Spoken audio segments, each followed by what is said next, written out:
학내 갈등이 불거지면 이 교사의 잘잘못을 따지기에 앞서 직무에서 배제하는 경우가 잦은데요.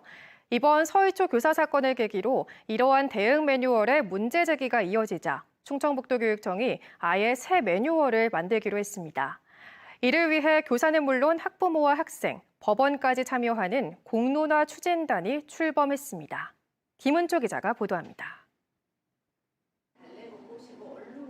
청주의 한 중학교 교사는 지난해 1년간 학교에서 온갖 수업 방해를 견뎌야 했습니다. 학생들은 수업 중 욕설을 하고 사물함에 들어 눕기까지 했는데 막을 방법은 없었습니다. 오히려 학생들에게 욕을 했다며 아동학대로 고발까지 당했습니다. 결국 사실이 아닌 게 드러날 때까지 교사는 죄인 취급이었습니다. 도저히 다른 애들이 수업을 못할 정도로 방해를 한 거죠. 도저히 안 된다, 도와달라고 얘기를 했더니 제 탓을 하는 거죠, 제 탓을. 이처럼 충북 지역 교사들이 호소하는 교육활동 침해는 매년 크게 늘고 있습니다. 최근 3년간 교육청에 접수된 신고 건수는 매년 2배 가까이 늘었고 심리치료를 받는 경우도 마찬가지입니다. 충북교육청이 이런 갈등 상황에 대응할 새로운 매뉴얼을 만들기 위해 머리를 맞대기로 했습니다.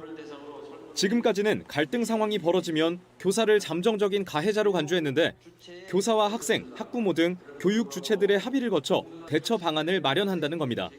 공론화위원회를 출범하고 법조계와 학계 등 외부 인사들도 참여해 전문성과 객관성을 갖춘다는 계획입니다.